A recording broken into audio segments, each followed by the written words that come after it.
Ya, yang jadi catatan dari Nabi adalah ketika Rajabnya banyak kita fokus kepadanya, lupa terbawa suasana itu ke Sya'ban, lupa dengan keistimewaan Sya'bannya.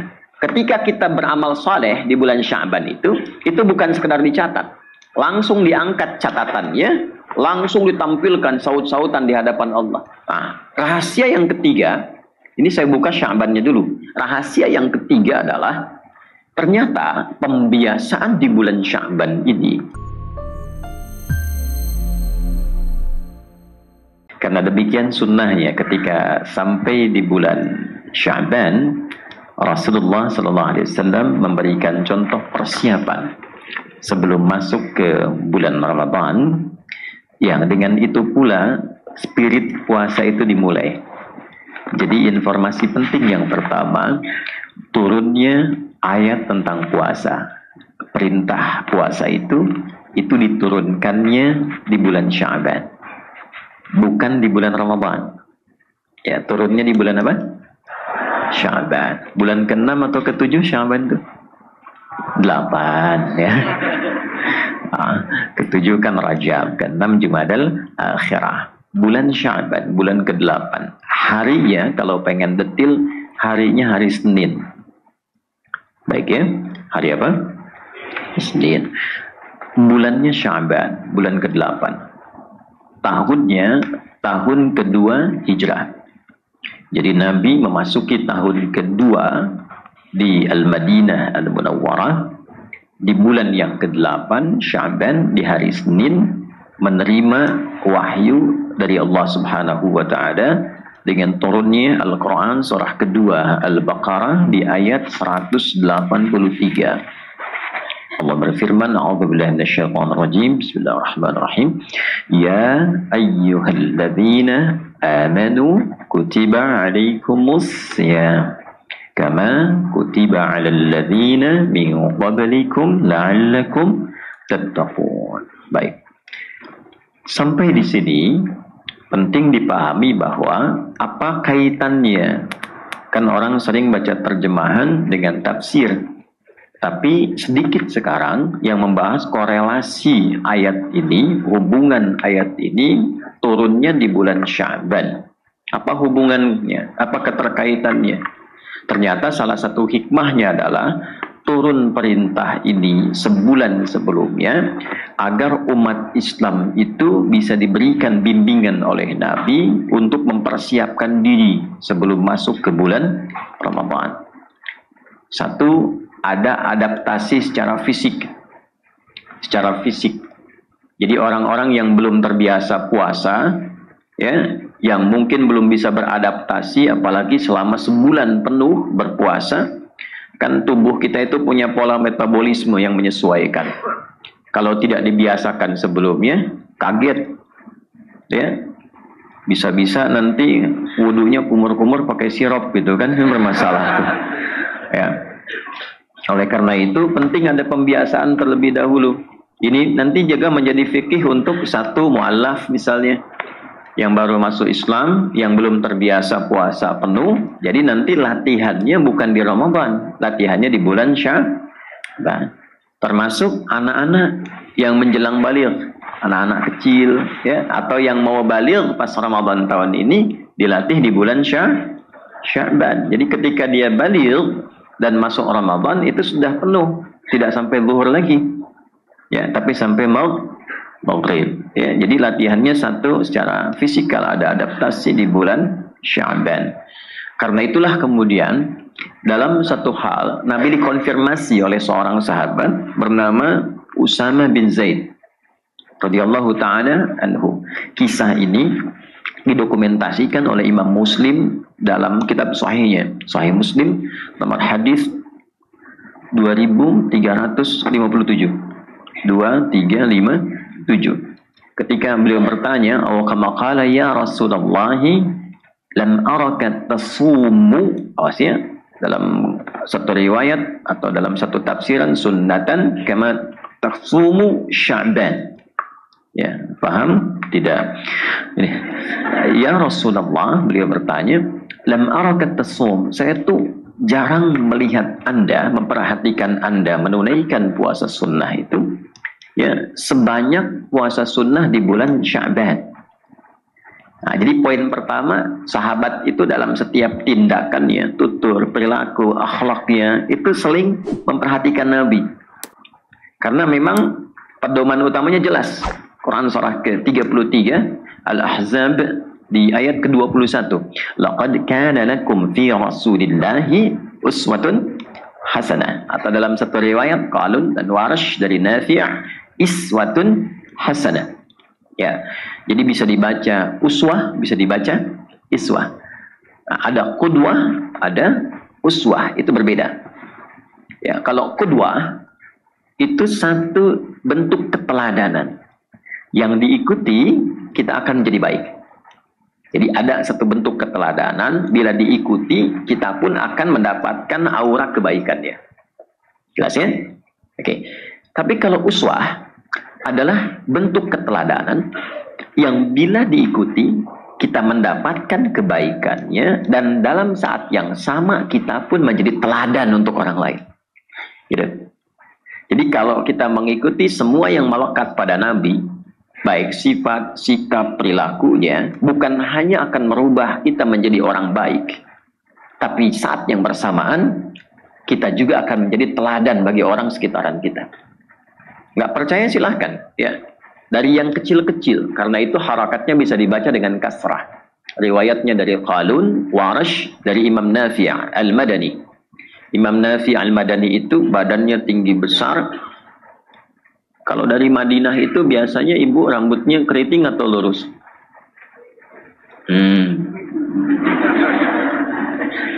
Kulitnya putih atau hitam? Bibirnya tipis atau tebal? Ya terserahlah. Imam Nafi' Al-Madani itu secara fisik, secara ideal, mungkin orang melihatnya tidak biasa. Tapi inilah kuasa Allah untuk menunjukkan mukjizat Al-Quran, keutamaan Al-Quran. Secara fisik itu tinggi, kulitnya hitam, bibirnya tebal, pendengarannya bermasalah, tidak terlampau jelas kalau mendengar. Tapi perhatikan bagaimana Al-Quran memberikan sebuah aura yang mengangkat seorang hamba menjadi begitu istimewa. Imam Nafi' Al-Madani ini bisa melihat kesalahan orang dalam membaca Al-Quran dan mengetahuinya hanya sekedar melihat gerakan bibirnya saja. Imam Nafi'. Dan yang kedua, setiap beliau berbicara dan mengeluarkan kata, itu keluar bau harum di lisannya. Itu Imam Nafi' Al-Madani. Itu bagaimana Allah memuliakan dengan kemuliaan Al-Quran. Karena Al-Quran itu punya sifat begitu. Makanya mohon maaf kalau saya selalu cerewet kalau terkait dengan Al-Quran. Bukan apa-apa. Karena ingin sekali kita semua mendapatkan keberkahan dan kemuliaan dari Al-Quran itu. Tidak ada tempat, waktu, mau pakai intro atau tidak ya, gitu.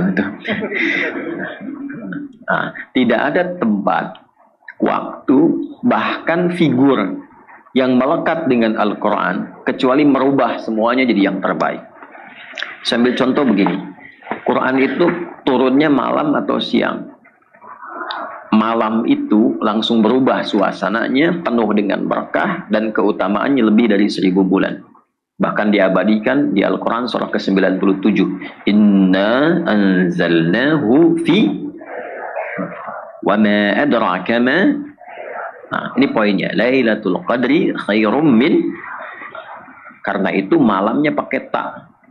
Jadi lail itu malam, ketika ditambah ta, lailah artinya ada yang istimewa di malam itu. Kalau hanya lail itu malam standar, waktu standar. Ya, lail, al-lail, ya surah al-lail. Jamaknya layali, turunannya lili, lela, leli, itu lail, malam. Kan saya sering bilang ibu leli, ibu malam, gitu ya. Kemudian turun. Yang ditugaskan malaikatnya siapa? Jibril. Saat Jibril menerima mandat untuk menurunkan Al-Quran kepada Nabi Muhammad SAW, itu naik status langsung jadi Ruhul Amin, Sayyidul Malaikah, pemimpin para malaikat. Harinya hari apa? Jumat. Dan Jumat langsung berubah menjadi Sayyidul Ayyam. Bahkan nanti punya keutamaan di surah ke-62. Nabi yang menerima siapa? Muhammad SAW. Dan langsung mendapatkan keistimewaan Sayyidul Anbiya'i wal Mursalin. Pemimpin para nabi dan rasul. Turunnya di mana? Mekah. Langsung berkah tempatnya. Hijrahnya kemana? Ke Yathrib dulu. Kapan jadi Madinah? Ketika Quran turun di situ. Gitu. Tadinya Yathrib. Ya, suasananya tertinggal, kotor, monopolinya, pasarnya rusak. Ketika Al-Quran turun merubah. Artinya apa? Al-Quran itu turun dimanapun, dalam suasana apapun, itu pasti akan merubah pemiliknya menjadi lebih baik. Itu poinnya. Karena itu orang yang selalu dekat dengan Al-Quran, ulama menyimpulkan hal pertama yang lahir dari dalam dirinya adalah perubahan pada yang lebih baik. Jadi kalau menghafal Quran, membaca Al-Quran, mengkaji Al-Quran, ciri khas pertamanya bukan berapa banyak yang dihafalkan. Tapi ciri khasnya dari sekian banyak yang didapatkan itu, berapa yang mampu merubah kita menjadi lebih baik. Itu ditemukan di Quran surah 35, Fatir, di ayat ke-32. Paling kiri sebelah atas itu di mushaf. ثُمَّ أَوْرَثْنَا الْكِتَابَ الَّذِينَ اصْطَفَيْنَا مِنْ عِبَادِنَا فَمِنْهُمْ ظَالِمٌ لِنَفْسِهِ وَمِنْهُمْ مُقْتَصِدٌ وَمِنْهُمْ سَابِقٌ بِالْخَيْرَاتِ بِإِذْنِ اللَّهِ. Ayatnya. Dan itu keutamaan terbesar. Dzalika huwal fadlul kabir. Ya, ada penghafal Quran itu ada 3 golongan kata Allah. Golongan yang zalim, dia hafal tapi tidak merubah dirinya. Ya, dia hafal al-ikhlas, qul huwallahu, tapi lisannya bisa mengatakan semua agama sama, menuju pada Tuhan yang sama. Nah, itu disebut golongan zalim. Dia hafal la yaskhar qaumin qaum, jangan saling mencela, tapi dia mencela. Ya. Dia hafal la yaghtab ba'dukum ba'dha, jangan gibah, enggak boleh bikin hoax. Tapi dia gibah. Saya tidak, Ustaz, bagus. Enggak seperti ibu itu tuh, ibu itu mah kalau itu sama. Ya kan? Nah, itu sederhana tapi dalam sekali gitu ya. Tapi dalam. Nah, biasanya ciri khas pertama itu ahli Quran itu kesimpulan ulama ya. Itu hadir kelembutan. Satu. Kalau ahli hadis nanti hujjah. Kalau ahli fiqih meningkat intelektualnya. Jadi tidak ada materi dalam pelajaran ilmu-ilmu Islam kecuali membentuk kepribadian kita. Itu dahsyatnya. Ya, orang belajar matematika cuma jadi pintar menghitung. Menghitung pintar, tapi belum tentu memperbaiki kepribadian. Di Islam itu, makanya sering saya agak rewel tuh kalau bisa sekolahkan ke pesantren, tapi pesantren yang benar. Karena semua turunan ilmu dalam Islam itu membentuk karakter. Gitu. Dan semua judul bukunya itu ada maknanya. Nah, supaya tidak terlampau kita jauh dalam muqaddimah, karena ini kita belum mulai, ini masih pembukaan. Ini masih pembukaan. Ya, karena itu sahabat tahu semua yang melekat pada Nabi itu karena sifatnya ada iswah yang kecil ataupun yang besar, uswah itu pasti menjadi teladan. Ya, kalau Anda tidak percaya, ambil yang kecilnya, yang sederhananya, yang simpelnya, yang berharokat kasrah. Kasrah itu kan dari kata kasrah zujaz. Ya, kaca pecah jadi kecil-kecil. Karena itu sifatnya khafad, di bawah rendah. Yang rendah itu kan kecil, sederhana. Ya, nah kecil itu menunjukkan kelembutan, ya, sedikit gitu. Makanya perempuan itu kan punya sifat lembut, karena itu harokatnya kasrah. Laki-laki anta, perempuan anti.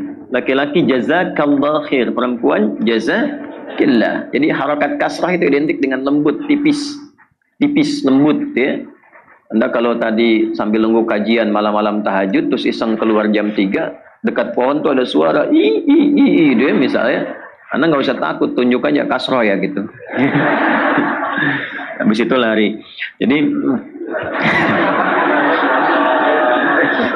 nah, praktekkan keluar dari sini cara senyumnya Nabi misalnya. Cara senyumnya aja itu sudah membuat aura yang berbeda. Para sahabat, kembali ke hadis tadi, para sahabat itu nyaris semua aktivitasnya dilakukan dengan standar mengamati perilaku Nabi. Sampai kebiasaan Nabi tahu. Dan itu viral. Yang paling menarik, Bapak Ibu, bukan hanya orang dewasa, sampai anak kecil pun pengen tahu kebiasaan tidur Nabi.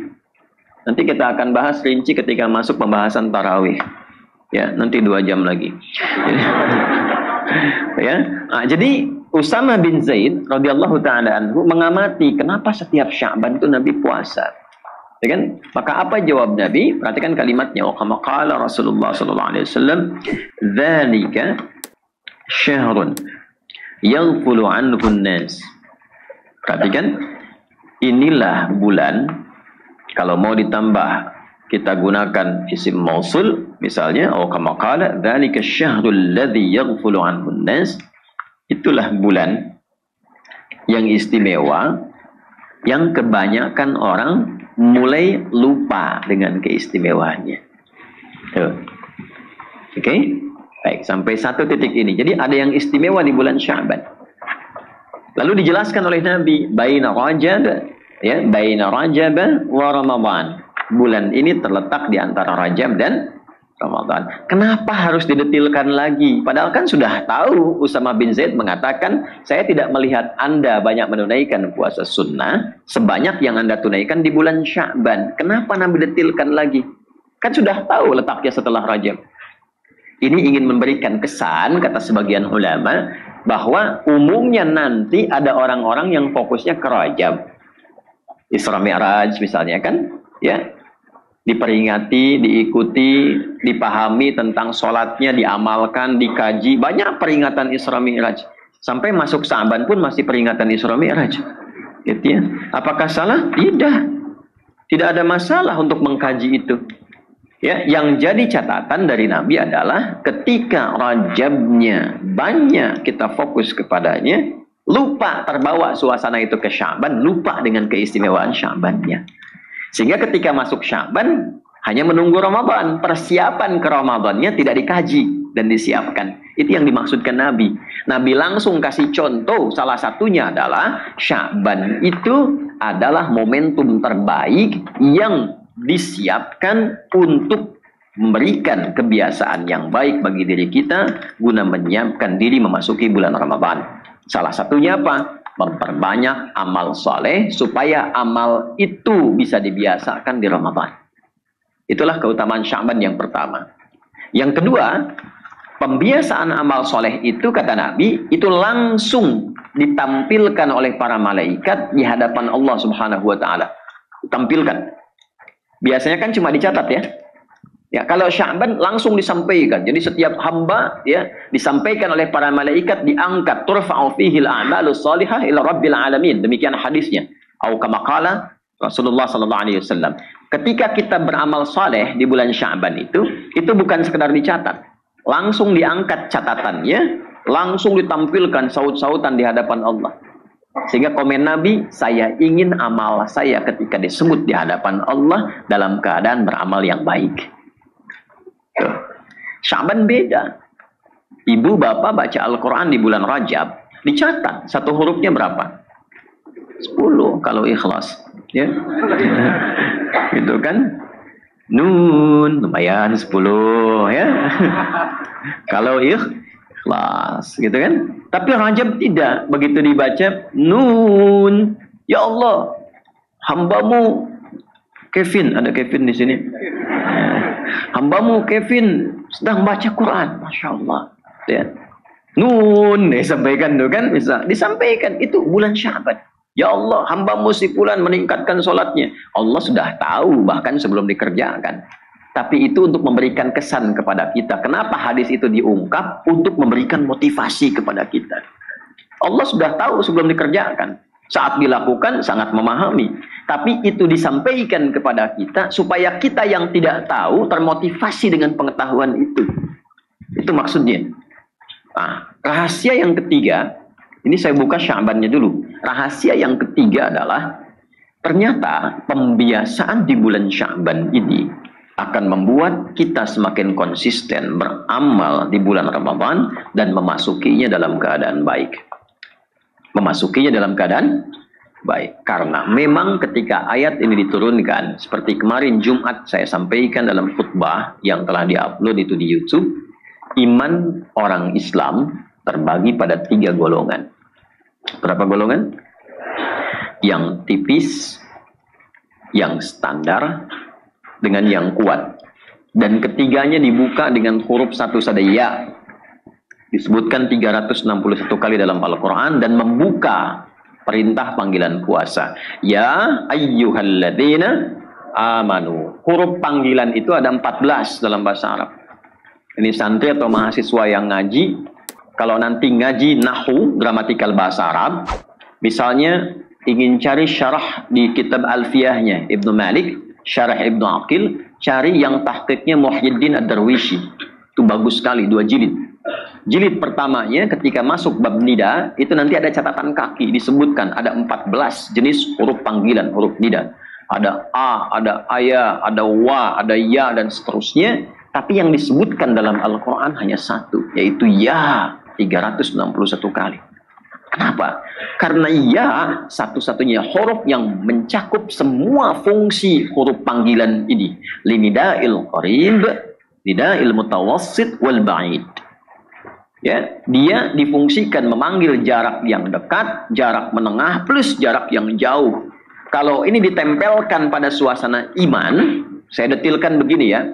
Ya, disebutkan 361 kali dalam Al-Quran memanggil objek yang dekat, menengah, atau jauh. Ayyuha disebutkan 150 kali dalam Al-Quran. Ayyunya munada berfungsi menguatkan pesan. Haknya tanbih berfungsi mengingatkan orang yang diberi pesan. Alladzina disebutkan 1080 kali dalam Al-Quran. Itu mencakup semua tanpa kecuali. Objeknya, laki-laki, perempuan, besar, kecil, punya kedudukan, tak punya kedudukan, kaya, cukup, semua tanpa sekat. Jadi kalimat ini kalau ingin diterjemahkan dengan tafsir, bunyinya begini. Hei semua pemilik iman tanpa kecuali. Walaupun aku tahu kualitas imanmu itu berbeda. Ada yang imannya tipis, sehingga terasa jauh dariku. Ada yang imannya standar, dia biasa-biasa saja. Ya, ada yang imannya kuat sehingga merasa dekat denganku. Kalau dikaitkan dengan puasa tuh begini, ya. Kalau iman tipis itu begitu dekat ke Ramadan, ya cepat amat ya Ramadannya. Nah, nanti belum mulai puasa, udah nunggu berapa hari puasanya, kapan bukanya, kapan sahurnya. Ya. Iman standar itu begitu tiba, ya dijalani begitu saja. Masuk Ramadan, ya masuk. Biasa saja, begitu puasa, ya puasa. Tarawih, ya tarawih. Iman kuat itu, saking dekatnya hubungannya dengan Allah, bahkan baru selesai Ramadan, sudah menunggu Ramadan berikutnya. Sudah berdoa. Dia biasakan untuk menjemput, menyambut Ramadan. Bahagia sekali. Ya. Masya Allah, perbanyak doanya, kegembiraannya ditebarkan, bahkan ingin mengajak orang-orang itu, kalangan demikian. Saat masuk Ramadan, suasana itu akan terasa. Ini pun yang sekian banyak datang misalnya, atau yang mendengar ceramah ini akan terasa kita itu berada di mana posisinya. Ya? Kalau dikaitkan dengan sholat, karena kalimat iman pertama, konfirmasi pembuktiannya sholat. Ya kan? Alladzina yu'minuna bil ghaibi wa yuqimunas sholat. Itu bisa dicek saat dengar adzan. Saat dengar adzan. Ya, di Quran surah 8 Al-Anfal di ayat yang kedua, innamal mu'minuna alladzina idza dzukirallahu wajilat qulubuhum. Orang yang punya iman itu bisa dicek kata Allah. Gimana ngeceknya? Kalau disebutkan nama Allah, nanti ada getaran frekuensi iman di hatinya.